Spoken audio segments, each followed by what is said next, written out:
The fluorescent lights of our small town branch in Odisha always gave me a splitting headache, but absolutely nothing made my stomach turn quite like sitting directly across from Mukesh. It was a typically slow Tuesday afternoon. Mukesh was slouched deeply in his rolling chair at counter number 2, wearing his usual crisp white shirt and those brown checkered trousers he always seemed so remarkably proud of. He was scrolling mindlessly on his smartphone, representing the very definition of a workplace slacker. As a fellow co-employee working at the adjacent counter, I usually tried my best to completely block him out of my mind and focus entirely on my own financial ledgers. However, today felt entirely different, and the very air inside the bank felt incredibly heavy and unsettling. That was the exact moment when the old man first walked through our doors. He looked completely and totally detached from anything resembling modern city life. His dark skin was deeply weathered by years of labor. His salt and pepper hair was tightly curled, and he wore nothing but a coarse, tattered two-piece outfit made out of a rough, burlap-like fabric. He was entirely barefoot, with his feet completely caked in the thick, dry dust of the local countryside. He looked precisely like he had walked straight out of the deep, isolated jungles of the state, which, as I would later find out from the authorities, he actually had. The security guard working at the front entrance, who was usually incredibly strict with visitors, took one long look at the old man's bewildered, innocent face. He kindly guided him forward into the main lobby, pointing him right toward Mukesh's desk and softly instructing the old man to head straight to counter number 2, because Mukesh handled all of those specific types of customer matters. The old man approached the glass counter very hesitantly. He spoke absolutely no English, and his native Odia was incredibly thick with a remote tribal dialect, but the sheer grief written across his face was completely universal. He began to explain his situation to Mukesh, sharing that his sister had recently passed away after a very long, grueling medical illness. Her husband had already died years ago during the peak of the corona wave, leaving her completely alone. She had spent her final days living in a small hut near the countryside area, while her brother, this old tribal man, lived much deeper within the dense forest with his own immediate family. When he had initially learned of her sudden death, he had traveled all the way to her countryside hut to perform their traditional funeral rites. Unlike the vast majority of people in India, his specific tribe did not cremate their dead. Instead, their ancient customs required them to bury the bodies directly into the earth. The old man was completely illiterate and could not read a single word, but the sympathetic neighbors living near his late sister's hut had told him something incredibly important. They informed him that she kept a savings account at our nearby bank branch. He did not understand anything about interest rates, banking regulations, or digital transactions, but he understood the basic concept of physical money, and he knew that he was now the only surviving person left in their family lineage who had a right to it. He had carefully searched through her empty hut, eventually found a weathered bank passbook, and brought it straight to our branch. With trembling hands, he lifted the worn document and showed the passbook directly to Mukesh, whispering softly that he was all that was left of his family, and that he desperately needed to take her money. Mukesh did not even bother to look up from his phone screen at first. When he finally chose to do so, a look of pure disgust and annoyance crossed his face. Instead of simply doing his job and helping the man, Mukesh decided to use his position to bully him. He sneered openly, waving his hand dismissively to tell the old man that the bank did not just hand out cash because someone brought in a book. He sharply ordered him to go away, stating that they required official legal proof of relation before doing anything. The old man left the building, looking incredibly confused but entirely determined. A few days later, he returned to the branch with a note written by the local village headman, which was the only form of proof an illiterate jungle dweller could possibly gather. But Mukesh would not even glance at the paper. He simply did not want to bother dealing with the tedious paperwork of a tribal death claim. Mukesh snapped at him again, his tone incredibly sharp and mocking, telling the old man that they could not do anything in this case, and that his sister's physical presence was completely necessary for the transaction. The tribal old man just stared at him, his large dark eyes completely blank with misunderstanding. He did not comprehend Mukesh's cruel, bureaucratic sarcasm at all. He took the words entirely literally. He nodded his head slowly, turned around, and walked quietly out of the bank.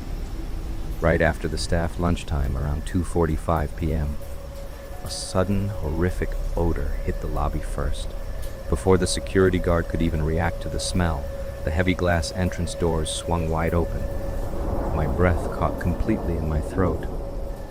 There stood the old tribal man, his face completely drenched in a mixture of sweat and tears, his chest heaving heavily. Straddled directly across his broad shoulders was a long, heavy bundle wrapped tightly in a stained, dirty cloth. It had taken him well over an hour of agonizing, grueling physical labor to dig into the earth of the forest grave where he had originally buried her, pulling her cold corpse back out of the dirt.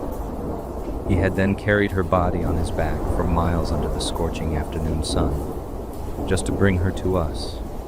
The security guards screamed in terror and tried to block him at the entrance, but the old man pushed forward into the lobby with a desperate primal strength.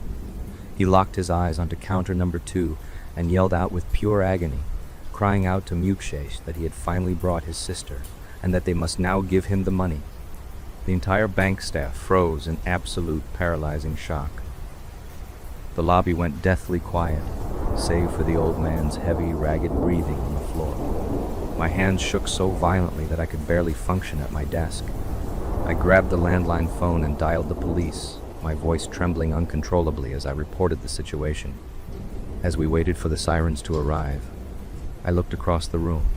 The old man had collapsed entirely to his knees on the tiled floor, weeping silently, his calloused hands clutching the dirty cloth, covering his sister's corpse.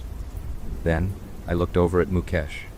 To my utter horror, Mukesh was looking down at the weeping man, and his lips were curled into a sharp, smug, malicious smile. It was the grin of a monster who found the absolute destruction of a human being's dignity amusing. When the police finally arrived and carried the corpse away, wrapping it in a proper sheet, I sat at my desk completely numb. That was the day I truly realized how cruel and unfeeling this world can be. Because as the police checked the passbook to file their official report, the final balance was revealed. All of that intense suffering, the desecration of a grave, the miles walked in the heat, and the unfathomable heartbreak was all for exactly 2,400 rupees. The memory of that afternoon stays with me. It lives in the air of my room, thick and unshakable. I was a younger girl then, a 9th grade student full of artistic energy and focus. Music was the one thing that made my life easy, and the piano was my absolute world. I always followed instructions and spent hours perfectly balancing melody and rhythm. But there was Lisa, a classmate who wore her beauty like a shield and targeted me with an intense, unyielding hatred because of my talent. The tension between us was always pulsing against the backdrop of our daily school life, a silent rivalry that I tried my best to ignore. We spent the weeks leading up to the grand inter-school piano competition in a blur of motion. I watched from the sidelines as my classmates enjoyed their free time, while I transformed into a streak of pure determination, running to the music wing and jumping on every opportunity to practice with infectious focus. It was a stressful time, the kind where the pressure feels like a heavy hand pressing down on your shoulders. The competition was just 3 days away, and I knew I needed every second of preparation I could get. I was in the middle of a high-energy schedule when I decided I needed extra time after hours. I went to find my music teacher, Leon Joseph, to ask for permission to use the grand piano after the regular school day ended. From my position as his student, his guidance looked massive. He was a mentor who dominated my musical world, reaching toward high standards with every lesson. Seeing the upcoming stage from that angle made the challenge look even more powerful and exciting. A spark of intense ambition lit up in my eyes as I requested the extra hours. My teacher granted the permission without hesitation, but he took a serious promise from me to win the trophy and bring honor to the department. I gave him my word, asserting with absolute confidence that I would try my best and give the performance everything I had. As the clock neared 5 in the afternoon, the school day finally reached its end. A group of about 12 students lined up at the main gates to head toward the school buses, their joyful shouts filling the air as they departed for their houses. There was a sign posted regarding building safety near the exit, reminding everyone of closing times. But I turned my back on the doors. I walked thin and almost fragile beneath my heavy school blazer, carrying a lanky frame full of nerves straight toward the isolated music room. The group of departing students finally cleared out, and the main hallways fell completely quiet. I climbed onto the piano bench, the section of the room that traditionally felt the most isolated. For the first hour, I stood about 30 yards away from total isolation because a few other students were practicing their own instruments nearby. I remember thinking for a split second that the distant sounds formed a comforting background, but soon, the machinery of the school day began its rhythmic metallic groan of locking doors. The school began to settle into a slow pendulum of silence against the darkening sky. By the third hour of my practice, something major changed. Every time my fingers reached the apex of a difficult musical piece and plummeted back down onto the keys, my mind seemed to lift too far from reality. My surroundings flailed as if I were trying to catch the normal passage of time, but it wasn't there. I wasn't practicing with joy anymore. I was racing against the clock, completely swallowed by the mechanical roar of my own focus and the echoing chords in front of me. To the rest of the world, I was just a silhouette in an empty building. I was actually making a desperate attempt to find absolute perfection on the smooth fiberglass keys, entirely unaware that the building had emptied out completely. I saw my reflection for a fleeting second when I finally paused and looked straight ahead at the dark windows. My eyes were wide, fixed on the cloudy sky outside, as if I were already falling into a deep sense of panic. The physics of the empty school were working against my confidence. On my next movement, the momentum of fear became too much. The gap between my calm body and my racing thoughts widened until there was nothing left to hold my composure. I packed my heavy bag, realizing that the only person left on the property besides me was likely John, the school guard. Before making the long trek home in the darkening weather, I realized I had to use the washroom badly, so I hurried down the quiet corridor. The impact of the silence was sickening. When I reached the washroom and saw myself straight in the mirror, my heart shattered instantly. From the floor to the ceiling, the room felt charged, and I felt an intense sensation that someone was watching me from the darkness. I hurried into a toilet stall and locked the door to find some privacy. Just 10 seconds passed before a heavy, rhythmic knock sounded on the wooden barrier. I was confused and tried to convince myself that my mind was simply assuming things due to exhaustion. But just after that, the heavy knocking happened again, much louder this time. I was so scared that I screamed out for John, hoping the school guard would answer. There was no response, only an agonizing silence that passed before a low, mocking laugh echoed through the room. I became so completely numbed by terror that I was temporarily unable to open the toilet stall door. I was sweating profusely, my hands shaking as I finally forced the lock open. But as I opened the stall door, the unthinkable happened. Someone violently slammed the washroom main door shut from the outside. I screamed out to ask who was there, my voice swallowed by the hollow walls, and yanked the main door open to give chase. Through the dim hallway, I caught a fleeting second of a girl in a long black dress running straight inside the music room. I followed her into the room, only to find that the lights had been completely turned off, which surprised me since she had just entered. I took about 10 or 15 hesitant steps inside the room, and suddenly the door behind me locked with a heavy click. Then, an unrhythmic, chaotic sound of piano keys started playing wildly in the dark. I was frozen to the spot. I could see the silhouette of the black dress woman wandering across the room, moving directly toward the light switchboard. As she switched on the fluorescent light and turned around to face me, the full nightmare was revealed. Staring straight at me was a creepy, wrinkled, and terrifying face. Instantly, my legs gave out and I fell hard onto the ground.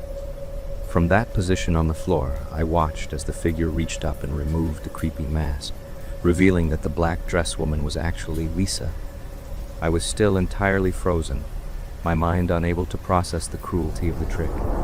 She had engineered the entire scene to destroy my spirit before the big day. Since that day, I have been facing severe, involuntary Tourette's episodes triggered by that intense fright. It was a malicious prank that Lisa wanted, and she never faced any big punishment for what she did. Instead, the blame fell elsewhere.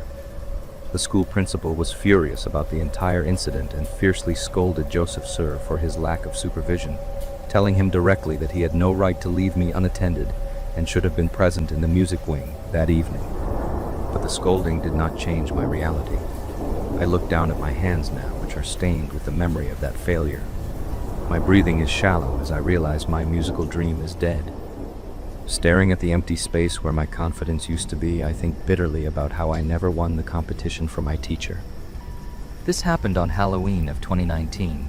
My friends and I were feeling the spooky vibes of the month and wanted to do something fun and exciting to satisfy our thirst. Being the dumb college students that we were, we decided on exploring somewhere allegedly haunted in the hopes of seeing some genuine paranormal activity. Since we're from Illinois, the popular destination of Bachelor's Grove Cemetery immediately came to mind, and it was settled upon. Once the sun had set and night had fallen, we were to make our move, sneaking into the cemetery after it closed to get the full experience without having to worry about any other visitors. I must admit, I always wanted to do something like this before, but I was genuinely afraid of what might be waiting for us in that cemetery so late at night. Stories always circulated around the various apparitions people had encountered before, the different sounds that chilled them to the bone, and so on. Anyway, all of this was festering inside of me well before we actually started driving over to the cemetery sometime in the evening. It was a pleasantly long drive, but I wasn't really in the mood to think about anything else except for the potential horrors that roam the cemetery for all eternity, or so they say. Couple in the fact that we were going to be trespassing in order to get through in the first place, and I was a nervous wreck. My friends were apparently doing a much better job at keeping their fears in check, though. For the sake of the story, I'll call them Logan, Paul, and Eddie. The entire car ride there, they were laughing and joking around, not worried about what we would be getting into or what we might see. Looking back at the whole situation, I should have known that their optimism was a bad sign. No way would we have been able to explore this place without them being the slightest bit nervous, but what's done is done. A little past 7, once night had finally fallen for real and darkness went on in every direction for as far as the eye could see, we arrived.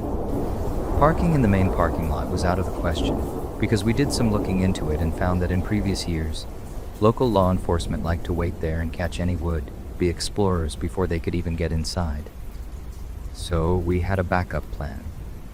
Since the actual cemetery was located in the center of a dense forest on all sides, essentially forming a square where all the roads would go around it, we were to park at some restaurant that was open super late and had a huge parking lot. All the way in the back, furthest away from the restaurant itself and closest to the road. This was in the exact opposite direction from the front entrance of the cemetery, so we figured this was our best chance of getting in while avoiding any cops in our way. From there, we cross the street on foot and have a bit of a walk before arriving at a somewhat hidden path leading into the forest. Taking this back path would take a bit more to get to the actual cemetery itself, since there were trees particularly thick and dense, but it was well worth it when considering the alternative. After everything was said and done, we found ourselves beginning our trek onto the path, unsure of how far we'd actually have to go before we find what we were looking for. It was a windy night, and even though it wasn't especially cold or anything, I still remember my teeth chattering and my skin going cold. Aside from the occasional sounds of leaves being crunched under our shoes as we walked, there was absolute silence. My once cheerful and energetic friends were now all of a sudden quiet and subdued. Logan in particular had this odd expression on his face, it being illuminated by my phone's flashlight as we walked. It was some sort of cross between fear and pain, like every step he took was causing him physical harm. Before I could question him about it, we found ourselves at our destination. Here we were, in the heart of Bachelor's Grove, with graves all around us and a certain chill in the air. Everyone split up to cover more ground, promising to call the others over if they were to encounter something. I didn't want us going too far away from one another, But I also didn't want to seem like a complete baby, so I kept my mouth shut and began exploring. Most of the graves I looked at had withered away from time and the elements, so I couldn't really make out anything that was on the tombstones. The few dates that I could read went back to the late 1800s, and a sinking feeling in my stomach started once I realized these people had been dead and decaying in the ground for over 100 years. Feeling extremely uncomfortable with this realization, I began to back away from the graves and started to look for my friends to see if they had found anything supernatural. Yet, when all of a sudden I heard it. Not just me either, all of us did. It was a low, almost unnoticeable if you weren't paying attention, but with the way our senses were heightened, there was no way we would miss it. It appeared to be some sort of chanting, and it sounded like it was coming a little bit north from our direction, further in a clearing. I couldn't make out any of the words being spoken, or if it was even in English, but there was something creepy about the tone, like it was religious, and the chanting was some sort of prayer.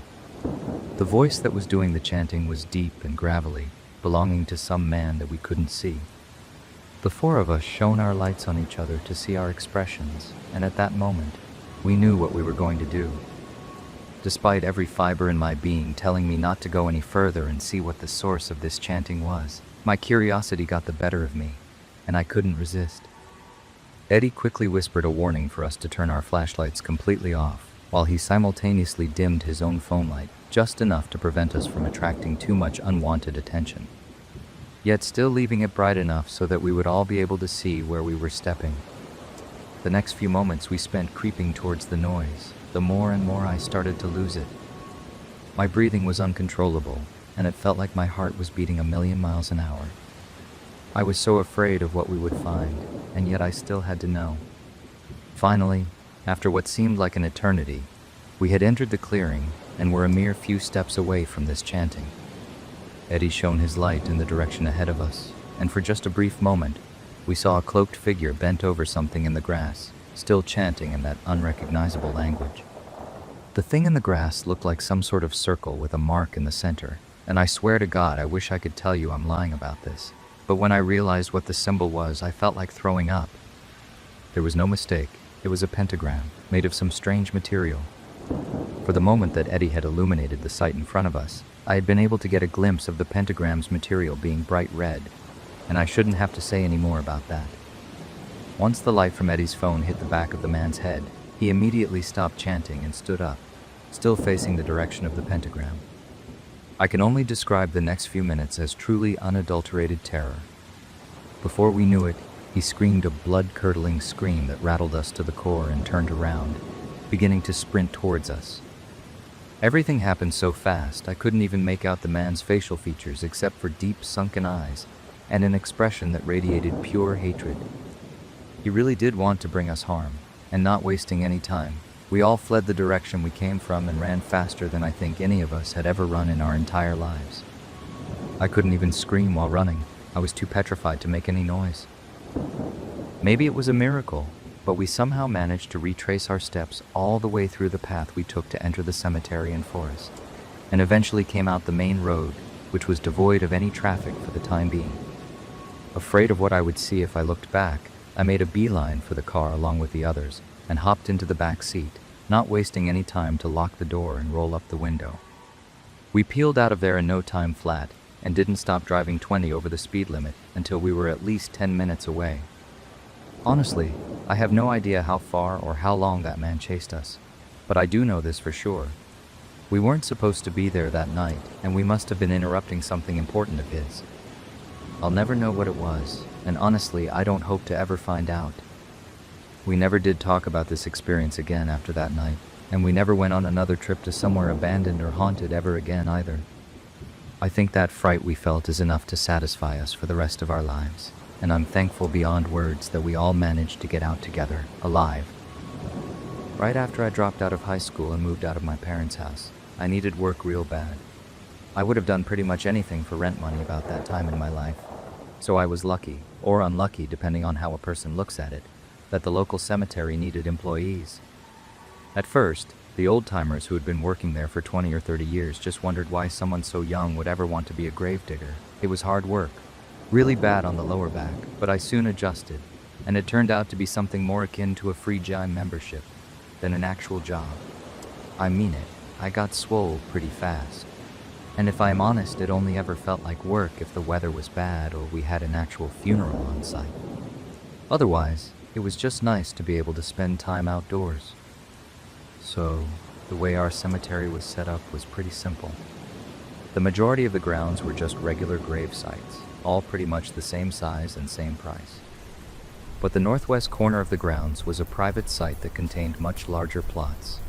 These were reserved for much wealthier families, and the local undertaker made a lot of cash from selling extravagant grave setups to them. I'm talking whole mausoleums, statues of angels, and stuff like that. We hardly ever visited that area of the site except for cleaning and maintenance duties, and those were never left to me. I didn't take it personally, but the older guys just didn't trust me with all the cleaning chemicals and whatnot that kept the marble and brass fixtures looking fresh. Which is why it was so weird when I got a call on one of my days off, asking me if I had been up to that area recently. My boss was absolutely livid on the phone. I could hear the anger vibrating in his voice, and he pulled no punches when he demanded to know if I had been screwing around on the northwest plots. Of course, I immediately told him no, and explained that the last time I had been up there was simply to watch one of the old-timers using the marble cleaning chemical as part of my training, and that had been months back. He sighed heavily, seeming completely confused and confounded by the whole situation. So I asked him what exactly the issue was. He replied that the explanation could wait until the next time I was at work, leaving me to worry about it in the meantime. I was worried, sure, but I was pretty sure that I had not done anything wrong. Not deliberately anyway, and especially nothing that involved the northwest plots. A couple of days later, when I rolled into work, the atmosphere was incredibly tense. I knew something fairly serious had happened. All I knew was that I would not have to badger anyone to find out why. The boss man walked me out to the northwest plot, silent the whole way, and I knew better than to open my mouth until I found out exactly what was going on. There was already a worker up in the plot tending to one of the graves, and that was when my boss confronted me directly. He told me that if I had been hanging around the area, maybe during my lunch break, eating a few snacks among the opulent grave sites, now would be the time to come clean and tell him. I swore to God that I had not done that, explaining that I knew better than to eat stuff near the graves, as I had been well informed during my training that food attracts wild animals that can in turn do serious damage to some of the resting places. And that was when he broke down the situation for me. Something had tried to dig up one of the freshly dug graves out on the northwest plots. He specifically said something in particular, not someone, because each of us had enough experience to recognize when a grave had been dug up by tools or by hand, or in this case by claw. It was rough around the edges, with obvious claw marks left behind in the dirt, as opposed to the straight, clean lines carved out by a shovel. This was something of an emergency. I mean, for obvious sanitary reasons, but for sentimental reasons too. If local families discovered that wild animals were trying to dig up their deceased relatives, there would be an absolute uproar in the community. Something had to be done, and quickly. A meeting was called among all the grave diggers in attendance. As far as we could tell, the mysterious digging had been taking place overnight and was mostly undertaken by some kind of scavenger animal, like a coyote, a black bear, or maybe even an escaped large dog. The solution was obvious to everyone. Night watchmen would have to be present in the cemetery every single night until the situation was resolved. And guess who was voluntold to be the night watchman for the first full week? You guessed it, the young guy, the new guy, me. The only thing that made the proposal even vaguely attractive was the fact that anyone doing the night work would be paid double the regular rate, and I could definitely have done with the extra cash. First night of being on watch really sucked. All I had for company was a flask of strong coffee and a .22 pellet gun loaned to me by one of the other workers to take down any varmints. It was long, boring, and lonely, but once I adjusted my sleeping pattern, it got a little easier. Then on the second to last night of my watchman duty, I was on a little foot patrol walking towards the northwest plot with a flashlight in my hand, and that was when I saw it, a flurry of frantic limbs digging at the earth. I could have shouted something, maybe even fired the .22 in the air to scare the animal away, but I realized that if I killed whatever critter was causing us so much trouble, I might be out of the extra pay. But at least I would have my daytime life back. I crept up slowly, turning the flashlight off and sneaking stealthily towards the dark shape, working away at the earth. I had hunted rabbits at night with my uncle before, so I figured I would use the old flashlight technique to cause the animal to freeze for a second, so I could take the killing shot. But when I did, when I aimed that powerful flashlight in the direction of the digging thing, I almost cried out in fear. It was not an animal at all. It was a human, crouched on all fours, digging away at the earth with his or her bare hands. I could not bring myself to aim the rifle. I was too shocked at what I was looking at. So, all I did was start making as much noise as possible, yelling at them to get out of there and shouting that I would call the cops if they did not comply. They complied all right, but not out of fear. The look in that person's eyes was one of pure fury, absolute anger that they had been interrupted in their obscene little act. I swear if I had not had that rifle with me, if I had not possessed the means to defend myself that were obvious to them, I honestly do not know if I would be here today to tell this story. Needless to say, the other workers did not believe me in what I saw. Some of them told me they did not doubt that I had seen something, but they disputed what that thing actually was. And I get that, I really do, but still I don't know what I saw. The police struggled to determine anything other than maybe a few boot footprints, but it really did not lead to anything else, as that individual ran far into the tree line beyond what I was capable of seeing. All I know is that it was definitely a person. There was a thread on the main page asking cops if they have ever experienced anything creepy or odd at a crime scene. I posted the following story, and some people said I should submit it over here. I'm new here, so be gentle. This is the entire post, but the second story is the one that got the most attention. I've seen a lot of suicides, but one sticks out. This elderly female had her adult daughter living with her. She called us because she hadn't seen her daughter for 2 days and hadn't heard her moving around upstairs. The stairway going up was very narrow, and at the top was a direct 90-degree turn into the bedroom. The mother was too elderly to climb the stairs, so she called us. We get there and enter the bedroom and find the daughter dead. She hung herself by tying the rope from her robe around her neck and the other end to the bedpost. Then she just laid on the floor and let her weight compress the rope. Seemed odd because she could have easily just sat up or lifted herself up to keep from being strangled. Almost wouldn't thought her body would have done it on its own as a defense mechanism. Anyway, we untie her and check vitals, but she's gone. We need to check the body for signs of trauma, so we do that. As we're turning her over, the air escapes from her lungs in a long, soft sigh, and I feel the air blow over my arm. Grossed me out big time. Anyway, we couldn't get her out of the room because the stairway was too narrow. Ambulance arrives, and we strap her to a backboard and lower her out the window and down the ladder of the fire truck. I felt terrible for the mother because she was in hysterics, and her daughter being tossed out the upstairs window with the whole neighborhood watching. I never found out any details about her body afterwards, so I don't know if she took pills and then laid down and passed out, etc. But that method of suicide struck me as very odd. Next, got an alarm call to a home where someone had committed suicide the year before. The house was still owned by the family, but it sat unused. No one lived there. Another officer and I clear the house and advise dispatch that everything is kosher. No forced entry anywhere, but the back door was unlocked. We contacted the owner, and he told us he leaves it unlocked. Whatever. Anyway, we're in the house just looking around, remarking how it's a shame that the house just sits there unused. The other officer goes to take a leak, and I'm standing there in the living room when I hear footsteps upstairs. Now we check the entire upstairs, each room, every closet, bathroom, etc. My partner yells from the bathroom, asking if those are footsteps. He comes out zipping up and we rush upstairs. Nothing. Doors to the rooms are open. We check each room again, each closet, everywhere. The upstairs is flat out empty. There wasn't even furniture left in the house. He's in one room, and I'm in another when I feel this coldness enter the room. It was just a cold that felt like it encompassed my entire body. Then it was as if someone in front of me shoved me with both hands. There was a very distinct feeling of 2 hands shoving me backwards by pushing my chest. I'm a cop. Normally someone shoves you and it's game on. But this time there was no one there, just an empty room.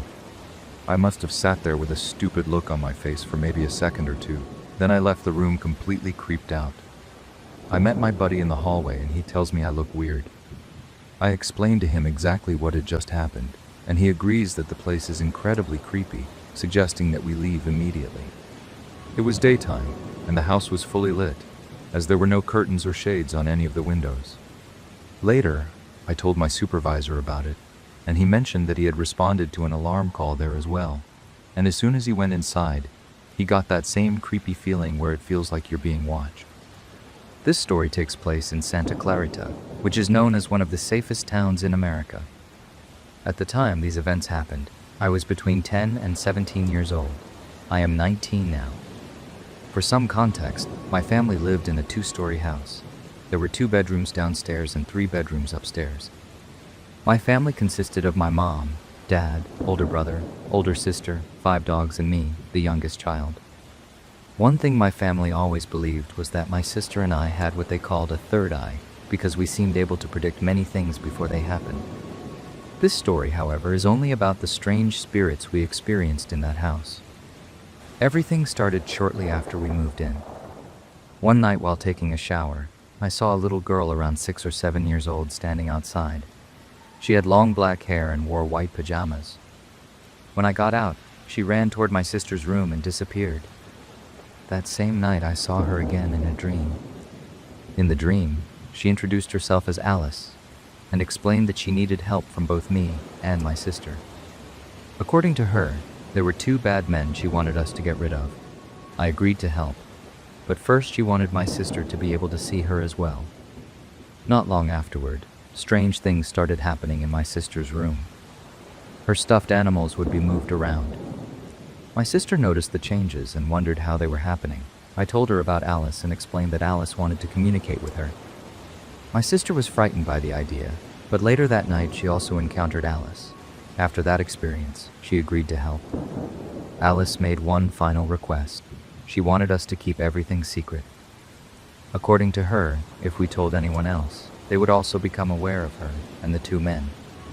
Not long after that, I saw one of the men for the first time. I had gone to the bathroom late at night. While walking back to my room, I looked toward the loft and saw a very tall figure standing there. He looked as if he were covered by a white sheet. The moment I saw him, I was overwhelmed with fear, anxiety, and dread. The feeling was unlike anything I had ever experienced before. The figure began moving toward me. I immediately ran to my room, shut the door, and started crying. The terror I felt was overwhelming. After that night, I questioned whether helping Alice was worth it at all. I continued seeing the figure for months. He often appeared to chase me, and every encounter filled me with fear. Eventually, the stress became too much, and I told my family. To my surprise, they believed me. Many of them had already been feeling a strange pressure in the house. Everyone seemed more stressed than usual, and none of us could explain why. Not long after that, my father saw the white figure himself. The figure was standing in a corner of the loft. When it turned and looked at my dad, it frightened him badly. My brother was different from the rest of us. He never actually saw anything in the house. However, he often felt unusual pressure and discomfort. At one point, he even recorded something strange on his phone. The video appeared to show what he believed was my guardian angel opening his bedroom door and checking on me. Sadly, that phone was later destroyed in an accident, so the recording was lost forever. My mother seemed able to communicate with the white figure, although she later remembered none of those conversations. One day, my sister saw our mother talking to empty air and heard a deep male voice nearby, which frightened her badly. As time passed, my aunt and grandmother moved into the house with us. They soon began experiencing strange events as well. My aunt frequently stayed home alone during the day. She often heard running footsteps upstairs when nobody else was there. She also heard loud thumps, banging sounds, and what sounded like 2 men having conversation. My grandmother eventually encountered Alice too. Unfortunately, she was unable to communicate with her.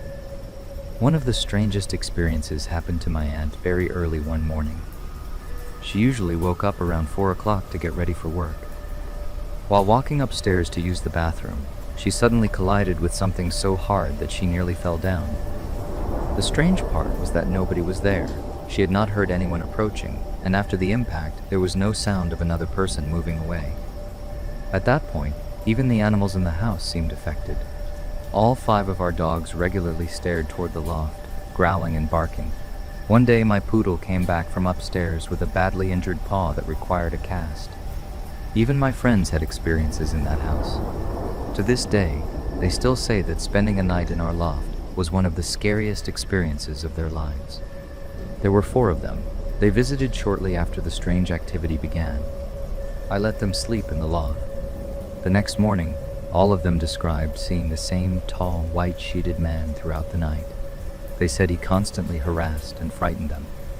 Unlike me, they claimed to have seen his face clearly. According to them, part of his face looked severely damaged, almost as if half of it had been cut away. My friends continued visiting on weekends after that, but they refused to go anywhere near the loft again. As time went on, I started having disturbing dreams. In these dreams, I repeatedly witnessed Alice's death. The white-sheeted figure would take her to another man. This second man wore a dirty suit and looked extremely disorganized. He wore gloves with long blades attached to them, similar to something from a horror movie. In every vision, he attacked Alice. The same scene repeated itself over and over.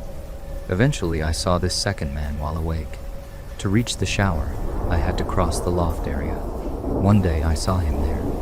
He crawled on all 4s and stared directly at me. His presence felt even more evil than the white figures. Although he never chased anyone, seeing him was terrifying, especially when he crawled along walls and ceilings. After he began appearing regularly, my father started seeing him too. The encounters became so frequent that my dad eventually stopped sleeping upstairs. Instead, he moved downstairs because he was tired of seeing the figure in his room. My sister reached her limit first. The constant stress became too much for her. She decided she no longer wanted anything to do with Alice or the situation surrounding the 2 men. After making that decision, she never saw Alice again. For me, things were not much better. I felt exhausted and emotionally drained. Seeing the figures over and over had taken a serious toll on me. Eventually, I also decided that I was finished. I was 15 years old at the time. When I mentally said goodbye to Alice, she appeared sad and disappointed. I did not want her to leave, but I could not continue anymore. Soon after that, she disappeared. That was the last time I ever saw Alice. It was also the last time I saw either of the 2 men. Afterward, the activity in the house seemed to calm down. Unfortunately, my family began falling apart. My parents divorced after a major conflict involving my brother. He nearly died while attending college, and disagreements surrounding that event created wounds that never fully healed. My sister struggled with severe depression, bipolar disorder, and trauma connected to everything she had experienced. As for me, the years of fear, stress, and personal problems pushed me to a breaking point. I eventually developed paranoid schizophrenia. The constant dread I had felt in that house never completely disappeared. Even after the figures were gone, the fear remained. It felt as though all the anger, hatred, and negativity connected to that place had built up over the years and affected everyone who lived there. Eventually, we decided we had to leave. We moved away and started over somewhere else. Thankfully, life slowly improved. My brother recovered and remains in good health. My sister moved to Seattle and began pursuing her dream of becoming a music producer. My parents ultimately decided that living together peacefully worked better for them, despite everything that had happened. As for me, I focused on moving forward with my own life and career. Looking back, that house nearly tore my family apart. We still experience occasional paranormal activity, but nothing like what happened there. If I could give one piece of advice based on my experiences, it would be this: be careful when dealing with spirits. Sometimes they can pull you and everyone around you into situations far beyond your ability to understand or help, and the consequences may be much greater than you expect. In my early 20s, I went through a wandering stage. I had just graduated from college, couldn't find a job anywhere. Rather than go a couple $100s into the hole every month paying for rent while searching for a job, I decided to pack up with my few belongings I owned and headed out to see the country. And this is something I cannot recommend enough. Stay off the interstates, hop a train from time to time, and hitchhike with no particular destination in mind. It was this kind of aimless wandering that led me to the Pine Barrens of New Jersey. If you've never experienced them, the Barrens are an amazing place. Huge stands of oak and evergreen trees, many older than time itself, grow out of that strange, sickly soil. Sugar sand, the locals call it in the rainy season, that forms quicksand. And then the dry season, they can still swallow farm machinery whole. Of the few farms that I saw, they all looked like they had seen better times, and many looked like they had sat untouched for decades. There was something alluring about that place, a sort of ancient secret I was afforded glimpses of in the shadows when the wind stirred the trees. The sort of movement at the edge of your vision that follows you throughout the day, but disappears as soon as you turn your head. From time to time, I hiked down old dusty roads. An old pickup truck or a rusted out car would bound over a hill toward me.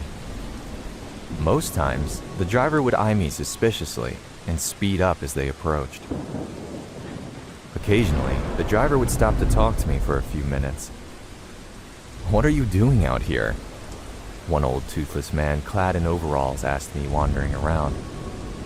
"Seeing what there is to see," I replied. The old man spat out a putrid brown stream into the dust. "Ain't nothing to see around here." When I asked the old man what he meant by that, he made a guttural, throaty sound. I wasn't sure if he was choking on his tobacco or bothered by the question, but he didn't answer. He offered me a ride in his pickup the way that I had come back into town.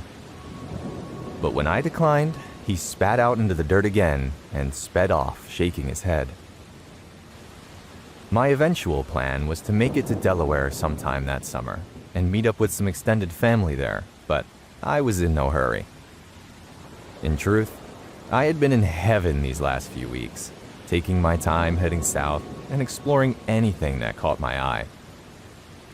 I had explored every abandoned building and every cave I had seen. I had half my weight in power bars in my backpack. But over the last 2 months, I had honed my skills at trapping rabbits and gathering wild edibles. Sitting up late at night beside my campfire and sleeping beneath the stars. The night sky in an area so devoid of human influence is beyond comprehension. But tonight, there were clouds moving in, and the sun was disappearing faster than I had grown accustomed to. When the deep roar of thunder shook the valley, I knew that I had better find shelter. In the failing sunlight, I could see in the distance some structures at the top of the hill. I ran the half-mile distance and was disappointed to see that the ancient house and barn were in terrible shape. The roof of the barn had been completely collapsed, and the upper 2 floors of this 3-story house had collapsed into a mangle of ancient wood. Still, the house was my best option, so I made my way toward it as the heavens began to open up. As I'd seen on other properties in the area, this house had a small cemetery in the yard. I ran toward the gaping front door of the dilapidated house, carefully making my way between the headstones. When lightning flashed, I was able to make out the name on several of the headstones, which the elements hadn't completely erased. When they got inside, the floor was spongy, but felt solid enough to hold my weight. I took off my pack and set it near the door, caught my breath, and had a look around. The hinges of the front door had long since rusted away, but I was able to fit the door back into the opening enough to hopefully keep the wind and rain out. At one end of the room, there was a stone fireplace and chimney which was solidly constructed, but I had no wood for a fire. Next to the fireplace was a stairwell full of rubble and cobwebs. I didn't dare apply my weight to those steps, as many had rotted to nothing under their own pitiful weight. Opposite the front door was an opening to an old kitchen of sorts. But when I tried to approach it, my foot went clean through the floor, and I decided to stay put until the storm blew over.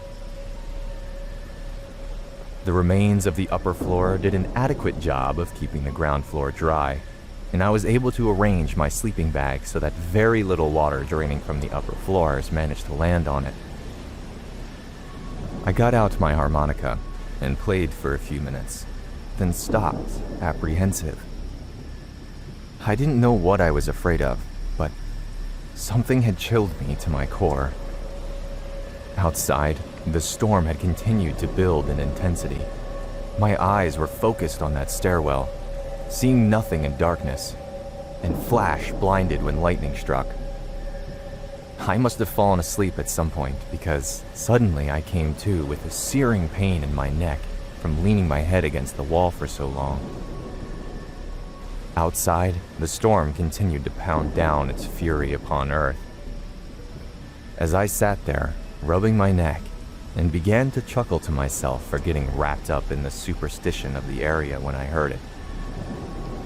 At first, I heard indiscriminate movement of stairs and the ruins of the upper 2 floors. I was just about to write it off as rats when suddenly it stopped. I froze in place, daring only to move my eyes, and even then, just barely.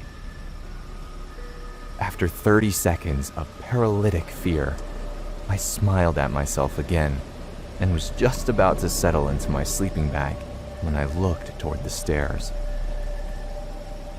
At the top of the doorway were a pair of glowing red orbs staring directly at me. Very slowly, they closed down to horizontal slits, then opened up again wider than before. I can't tell you how long I sat there staring at it, staring at me. It could have been a second. It could have been hours. And eventually, my lower-level self-preservation skills began to kick in, and subconsciously, I started reaching for the knife on my belt. Our eyes locked. My hand progressed inch by inch towards my only means of defending myself. Neither of us blinked for what felt like hours, and while the storm raged on, I prayed for another lightning strike so that I might even catch a glimpse of my adversary. But despite the ferocity of the rain, the darkness was absolute. When, at last, my hand reassuringly touched the hilt of my knife, it seemed as if the very fabric of existence was ripped to shreds. The creature began bellowing in the most unearthly, mind-numbing shriek I'd ever heard. Knowing I only had one chance, in one fluid motion, I released the snap that held my knife in place, and released an inside overhand throw that I had practiced during my years of my misspent adolescence. I heard a sickening, wet thunk, and the shrieking increased in volume 100-fold. As I smashed that rotten door to pieces, I heard the creature flapping against the wall and screaming. Just as I wrenched the remains of the door open, a great flash of lightning struck. And all around the house, I saw piles of bones, feathers, and fur. I ran as I had never run before, since I ran into my veins pumped acid and my limbs were stone. I couldn't see where I was going, but I could follow the dirt roads by the sounds of the sugar sand slipping roadside debris into the ditches. I didn't dare look over my shoulder. When the sun finally rose, I collapsed in the middle of the road. Heaving, oblivious to the downpour, I awoke with a startle to the sound of a car horn blaring inches from my head. I leaped to my feet and spun around to see the same old man from yesterday holding his sides with laughter. When I opened my mouth to speak, he motioned with his thumb to the back of his truck. I climbed in without a word, and he began to drive.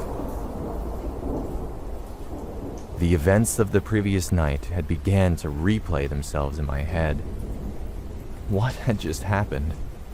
No matter how many times I considered what I saw, none of it made any sense. As we drove, I realized how far I had run in the dark. It must have been nearly 10 miles. I was angry with myself for being so terrified by a dream. And that's the only thing that could have been approached from this angle. Everything fit into place and experienced a false awakening. There's so many times in the past when experimenting with dream herbs. I had a nightmare and woke up with adrenaline pumping and abandoned all of my gear in an old house. I suddenly realized that the truck had sat motionless for quite some time, and the old man was turned around in the seat, staring at me. I looked up at him, and he grinned. With sickening horror, I realized that we were at the bottom of the hill on which that wretched house sat. I jumped out of the pickup and thanked the old man who drove off. I slowly walked up the muddy path that led to the house, composing myself. When I reached the yard, I saw the old piles of bones which had shocked me the previous nights during the storm.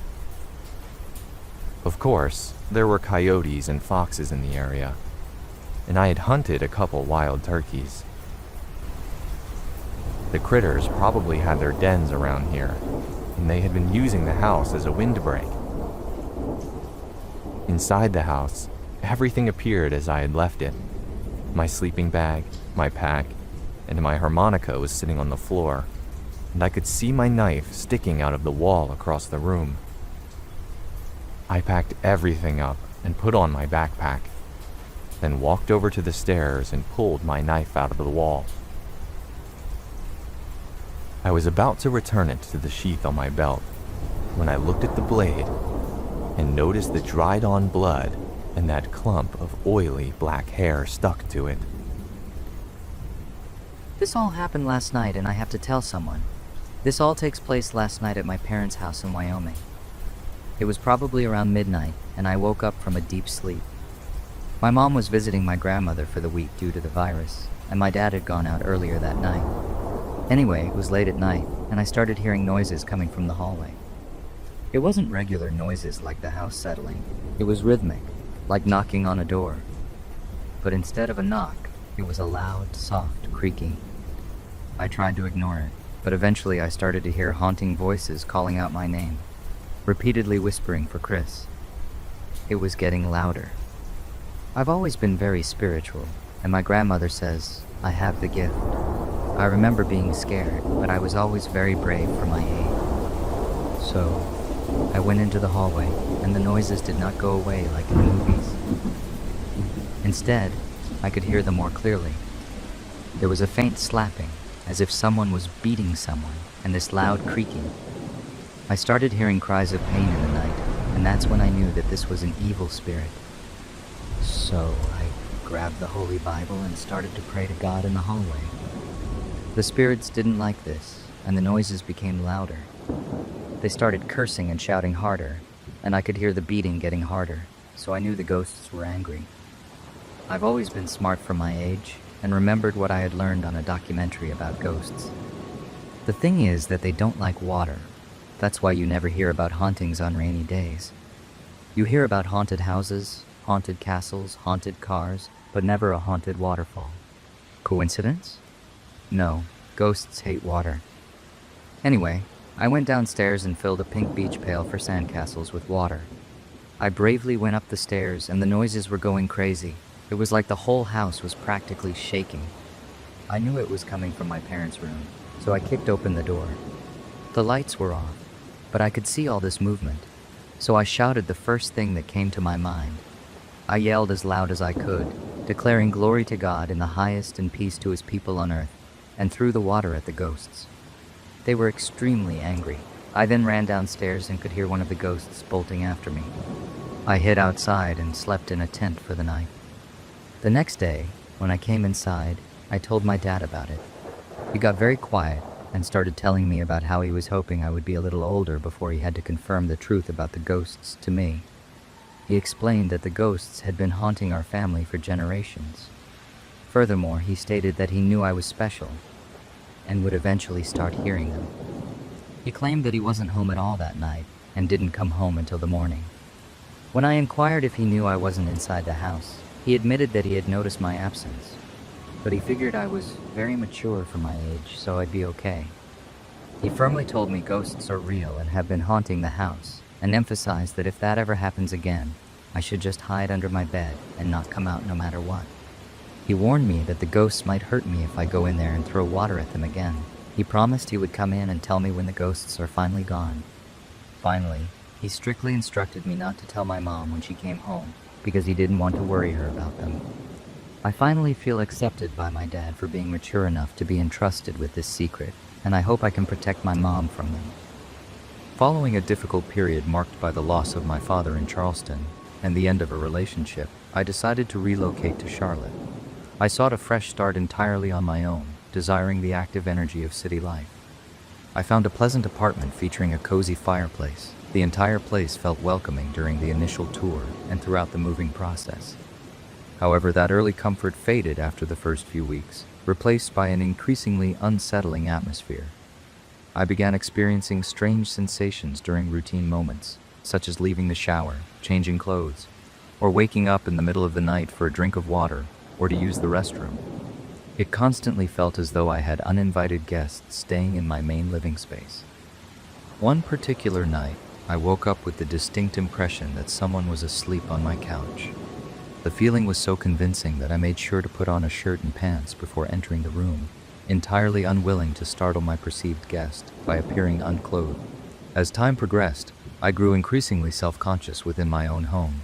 I meticulously managed which doors I left open, constantly plagued by the feeling that an unseen presence was watching me, and I wanted to avoid putting on a show.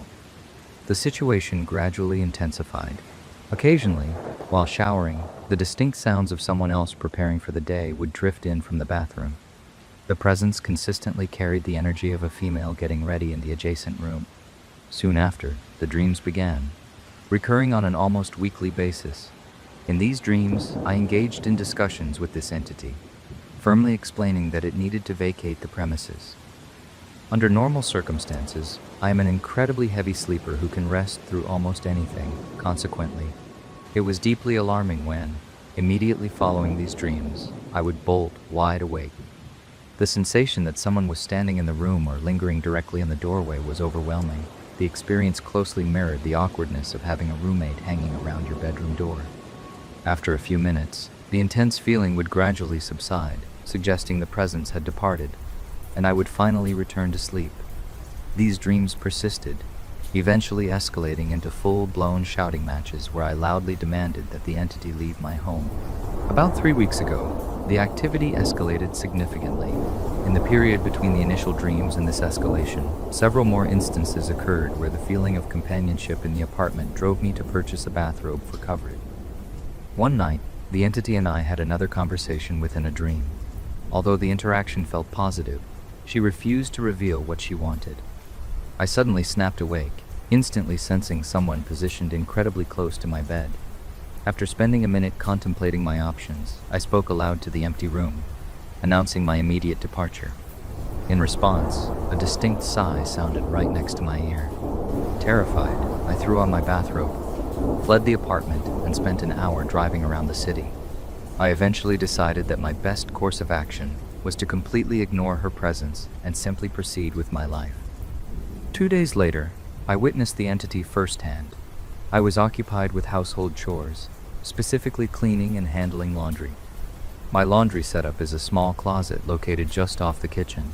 I was standing inside the space, dressed casually in a t-shirt, boxers, and socks, sorting through the clothes. Suddenly, I felt a strong sensation that someone had just entered through the front door.